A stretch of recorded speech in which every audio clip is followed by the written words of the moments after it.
Olá, montores, tudo bom? Sejam bem-vindos ao Livro de Teseu, o canal do YouTube do nosso estúdio literário. Eu sou o Diogo Oliveira e aqui nós vamos dar continuidade ao vídeo da semana passada, do qual eu apresentei para vocês o conto Encurralado, de Richard Matheson, ou Duel, no original, pela perspectiva de um leitor. Mas hoje a nossa ideia é diferente. Hoje a gente vai chegar e vai analisar como autores, o que a gente pode ter de lições dentro desse conto? Afinal, como que você constrói uma história de 20 páginas que mantém o seu leitor sem fôlego do início ao fim, usando apenas um personagem, um carro e um caminhão?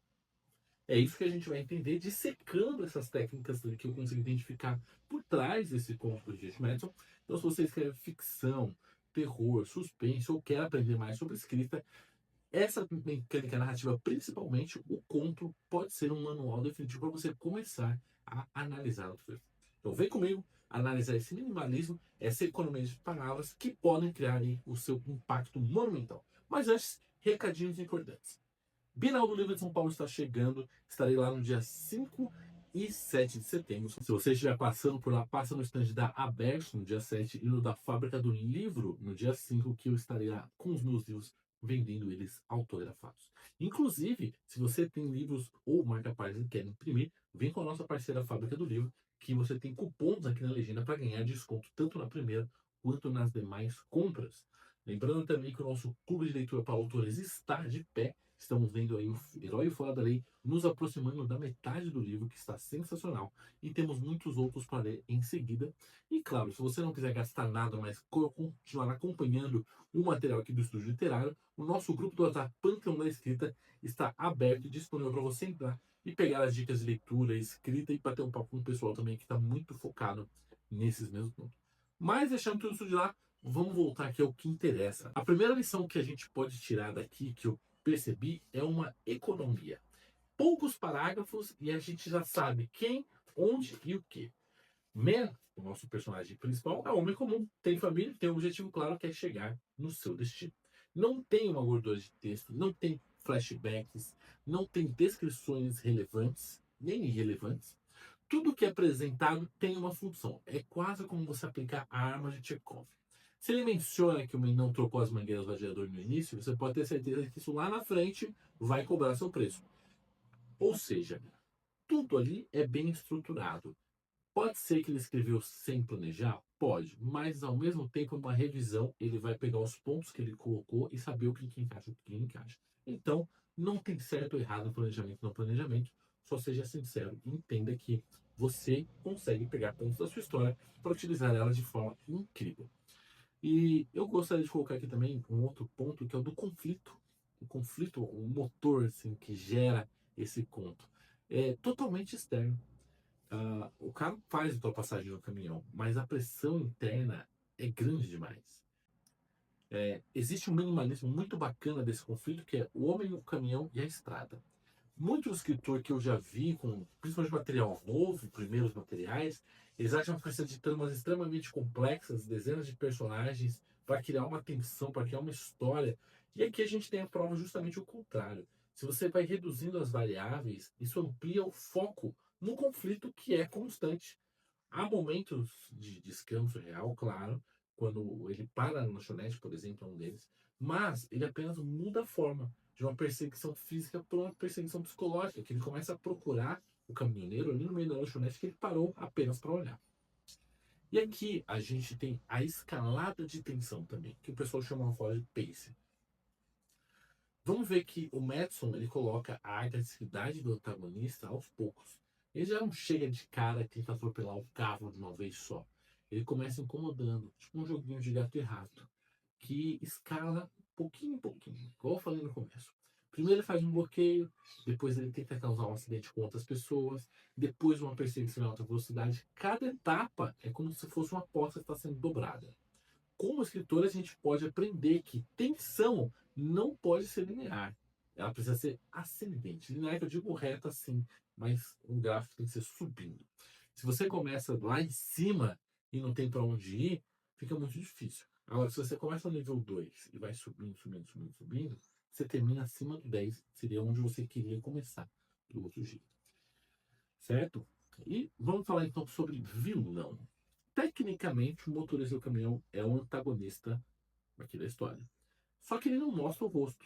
Isso que permite que o leitor crie os próprios vilões, como você imagina que é um motorista de caminhão que age do jeito que age aqui. A gente tem a parte apenas de uma mão forte, um reflexo vago e desumaniza o oponente para o leitor. O caminhão o motorista são a única entidade mecânica e malévola que na escrita, às vezes, você não mostra muito o que é mais poderoso que você descreva detalhadamente. Então, você descrever muito o caminhão, mostrar como é que ele fica ao ser encarado por aquela máquina enorme, é muito mais interessante do que você ter um vilão totalmente formado e todo cheio de história por trás. Esse mistério gera ansiedade que a explicação poderia matar, deixando bem mais interessante. Até porque, em certos momentos, você pode estar se questionando: será mesmo que esse caminhão existe? Uma vez que você não vê a pessoa que está lá e só tem os dois na estrada. Hum? Esse conto é escrito em terceira pessoa e o foco é totalmente uma só. Então a gente sabe apenas o que ele sabe, sentimos o que ele sente e cria uma outra camada de imersão em tudo isso. E eu acho legal porque ela se passa em tempo real, por assim dizer. Das 11h30 ao meio-dia e meia. E é uma compreensão temporal muito bacana, porque é uma técnica legal de gerar urgência. Não tem elipse de algumas horas depois, ou cada minuto conta, cada curva da estrada é narrada. Não.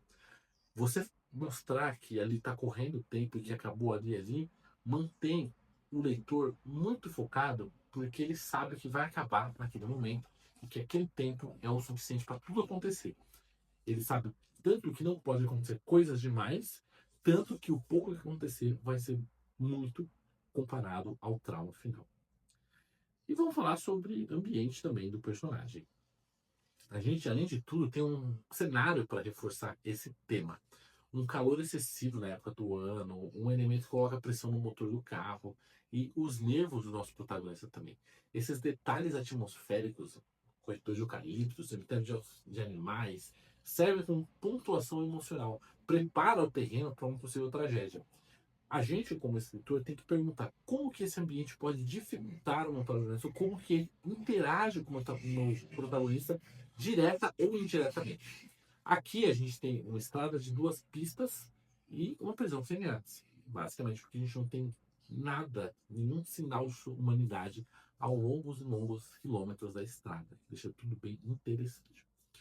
O clímax aqui não é apenas uma cena de ação, é a conclusão de um arco aqui do personagem, acaba virando um conto esse arco. A gente começa com um homem civilizado e termina com um sobrevivente primordial.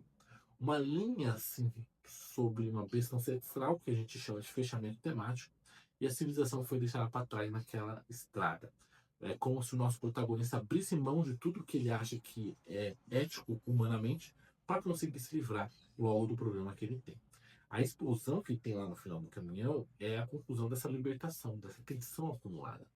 Então, a gente não precisa que ele diga nada, ele só precisa contemplar aquilo, porque ali a gente já consegue enxergar que tudo mudou. Só que para isso, todo o que foi feito atrás complementa esses detalhes. E eu digo isso porque quando você for escrever a sua cena final, você vai repassar tudo o que já foi feito para ver se a cena final está bem trabalhada, está bem construída em degraus para chegar lá. Isso faz muita diferença. E então aqui a gente finaliza aqui, chegando no finalzinho desse tema do encurralado, dessa engenharia por trás desse conto. E recapitulando, o que ele ensinou pra gente? Simplificar o conflito para maximizar a atenção, usar detalhes técnicos para criar obstáculos orgânicos, ocultar o vilão pode torná-lo invencível na mente do leitor, e o ritmo tem que ser uma escalada, nunca uma linha reta. Eu deixo aqui o meu agradecimento a cada um de vocês que me acompanhou até o final do vídeo. Não esquece de curtir, comentar, compartilhar, se inscrever no canal para que a gente possa fazer cada vez mais análises, tanto de leitores quanto para escritores, para que a gente possa colaborar aí com vocês, assim como muitos já colaboraram. Para mim, Richard Madison era um mestre da estrutura. Estudar esse conto foi muito bacana, rever esse conto foi maravilhoso. Aprende que literatura de suspense não depende de grandes orçamentos ou tramas mirabolantes, mas de compreensão profunda do medo humano e de uma execução técnica impecável. Recomendo que vocês assistam o filme Duel ou Encurralado. Inclusive foi um dos primeiros filmes que o Steven Spielberg dirigiu e eu acho ele sensacional também. Ok? Muito obrigado e até a próxima.